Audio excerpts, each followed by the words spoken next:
से स्वागत है एक और बिल्कुल नई वीडियो में। और इस वीडियो में हम डिस्कस करने वाले हैं यूपीएससी प्रीलिम्स में संभावित करंट अफेयर के क्वेश्चन जो आ सकते हैं, उससे रिलेटेड क्वेश्चंस और उनसे related topics.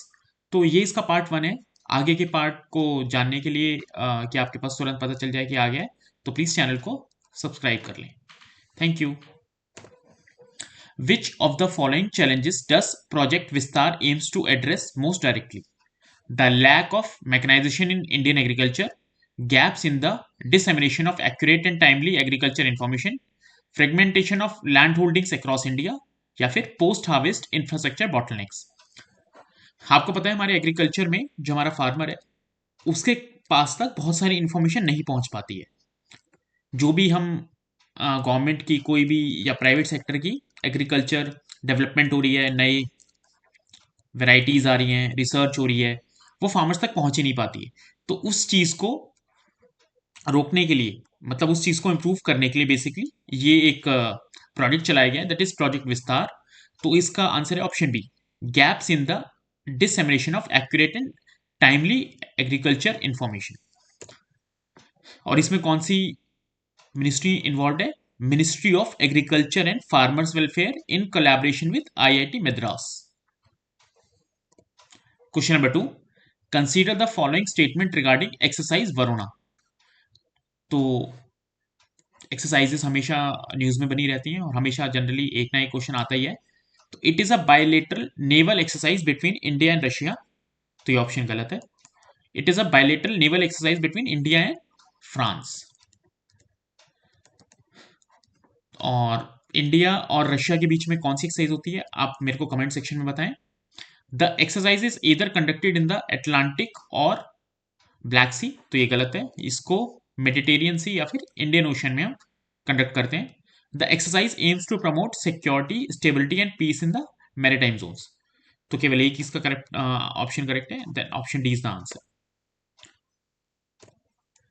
Question number 3, the Ramesh Chandra committee was primarily form to assess the impact of MSP on inflation, develop a roadmap for doubling farmers income। तो ये ऑप्शन तो नहीं है, इसके लिए अशोक दलवाई कमेटी बनाई गई थी।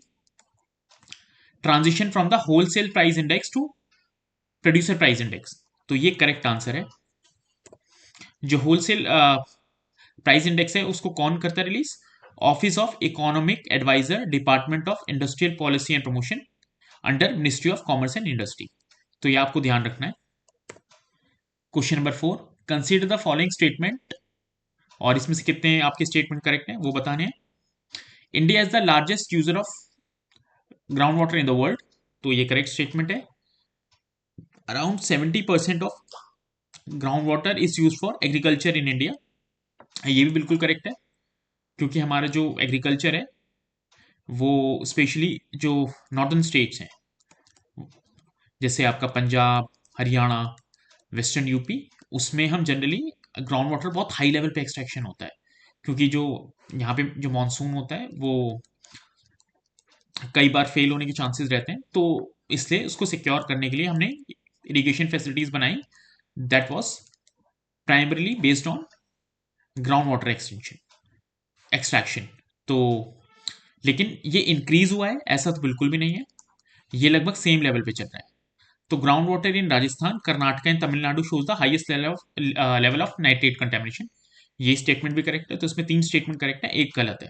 ये आपको ध्यान रखना है। सबसे ज्यादा हम करते हैं एग्रीकल्चर में, एग्रीकल्चर के बाद आता है हमारा इंडस्ट्रियल सेक्टर, उसके बाद आता है हाउस होल्ड। तो ये आपको फैक्ट याद रखने हैं, मेंस में भी जब आप आंसर लिखते हैं तो इसमें काफी इंपॉर्टेंट आते हैं। तो ये आप देख सकते हैं राजस्थान में 49%, कर्नाटका में 48%, तमिलनाडु में 37% report highest level of nitrate contamination in ground water.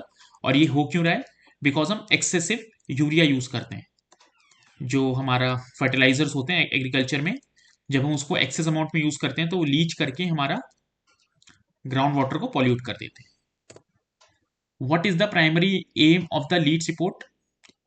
Option A, evaluate industrial outputs for state, assess logistics, infrastructure and services across UTs and states, measure foreign direct investment inflows, या फिर option D, rank state based on per capita income. तो ये option 20 का correct है। ये basically एक logistics index होता है। लॉजिस्टिक्स माने कि किसी, बेसिकली ऐसे समझ सकते हैं कि किसी गुड को एक पॉइंट से दो बी पॉइंट तक पहुंचाने में कितनी आपकी कॉस्ट आ रही है, उसको हम कम करना चाहते हैं, ताकि जब हम उसको एक्सपोर्ट करें तो उसका जो कॉस्ट ऑफ प्रोडक्शन है वो कम हो जाए।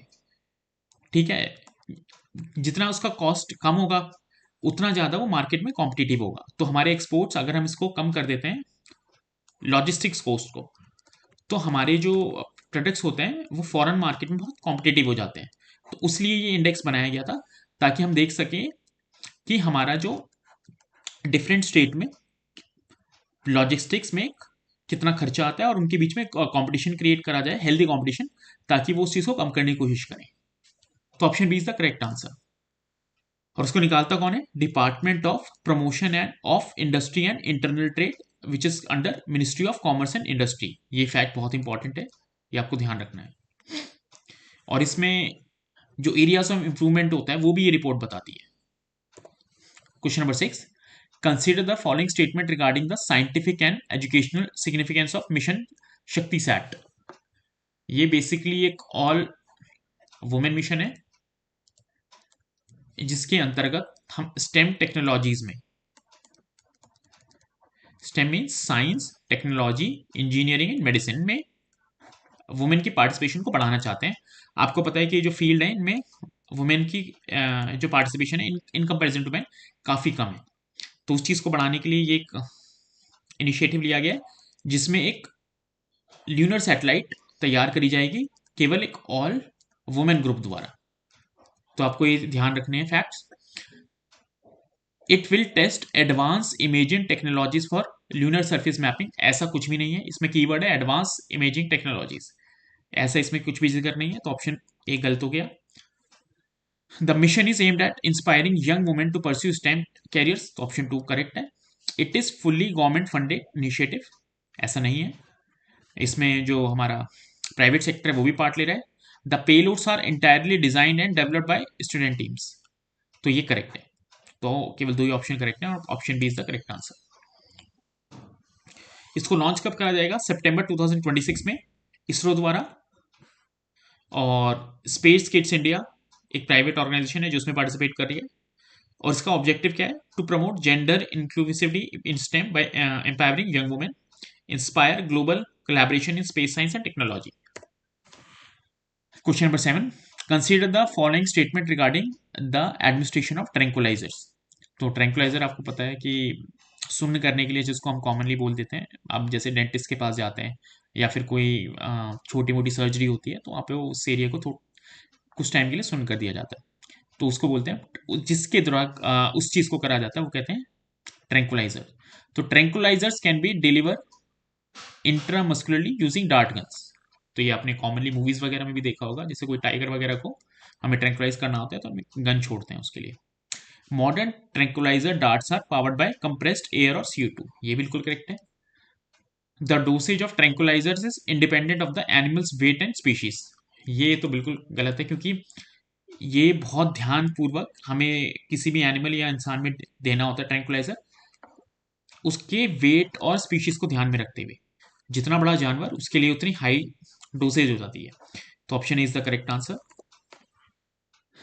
तो it is a chemical agent use to immobilise animals by inducing sedation or unconsciousness through remote injection mechanism like dart guns. Option 8, India has lodged a protest with China over the establishment of two new countries, Hyang in the Hotan province. Why is Hotan uh, prefecture geopolitically significant? It is a hub for oil and natural gas exploration. ये नहीं है, option A भी नहीं है। Option C is the correct answer, क्योंकि ये sky चीन को भी इसमें इंक्लूड करता है। आपको पता है स्काई चीन हमने 1962 में जो वॉर हुई थी इंडो चाइना की, उसके बाद से उसने चाइना ने ये पार्ट ऑक्यूपाई कर रखा है इंडिया का। तो Hotan province is an administrative division in the south western Xinjiang China, जिसमें हमारी जो उइघुर मुस्लिम होते हैं, इसमें चाइना जिनको एक टाइप से स्लेव की तरह ट्रीट करता है, वो यहाँ पे मतलब पाए जाते हैं। and encompasses disputed territories like Askaई chain. तो अब ये देख सकते हैं, ये इतना सा पार्ट हम इसको अस्काई चीन बोलते हैं, जो अभी चाइना के कंट्रोल में आता है। Question number 9, which ministry organises प्रवासी भारतीय दिवस? तो इसको ऑर्गेनाइज कराता है मिनिस्ट्री ऑफ एक्सटर्नल अफेयर्स। ये हम मनाते इसलिए क्योंकि इस दिन साउथ अफ्रीका से गांधी जी आए थे। 9 जनवरी को ये मनाया जाता है। 2015 तक ये हर साल मनाया जाता था। It was an annual event, but after 2015 इसको 2 साल में एक बार मनाया जाता है। और बेसिकली इसका इंपॉर्टेंस ये है कि जो हमारे फॉरेन पॉपुलेशन है, फॉरेन जो इंडियन ओवरसीज पॉपुलेशन है, उसी उसके कंट्रीब्यूशन को रिकॉग्नाइज करने के लिए इंडिया के डेवलपमेंट में ये बनाया जाता है। तो it was celebrated once in 2 years on 9 January. इसको स्टार्ट करा गया था 2003 में बाय लेट श्री अटल बिहारी वाजपेयी, और 2025 में ये बनाया गया था 8 से 10 के बीच में, कहाँ, भुवनेश्वर उड़ीसा में। और इस साल का जो थीम था डायस्पोरा कंट्रीब्यूशन टू द विकसित भारत। ये आपको ध्यान रखना है, बहुत इंपॉर्टेंट चीज है। और इसको it is a flagship event of the ministry of external affairs. Question number 10, consider the following statement about the POEM mission. It was ISRO's first mission to include agriculture experiment in space. ये बिल्कुल ठीक इसमें है। The mission mark the first use of India space robotic arm. ये भी correct है। It demonstrated advancement in space sustainability using modular payload design. ये भी करेक्ट स्टेटमेंट है। इसमें लोबिया, जो हम कॉमनली घरों में खाते हैं, उसको स्पेस में उगाया गया है इस मिशन के अंतर्गत। It is a milestone by germinating cowpea seeds in space and operating India's first space robotic arm. ये मिशन इसलिए बहुत इंपॉर्टेंट हो जाता है। और it was conducted under the compact research module for orbital plant studies developed by Vikram Sarabhai Centre. तो आज की भी इस वीडियो में इतना ही। आपको ये वीडियो कैसी लगी प्लीज हमें कमेंट करके जरूर बताएं, और अगर वीडियो पसंद आई तो प्लीज उसको लाइक और चैनल को सब्सक्राइब जरूर करके जाएं। Thank you.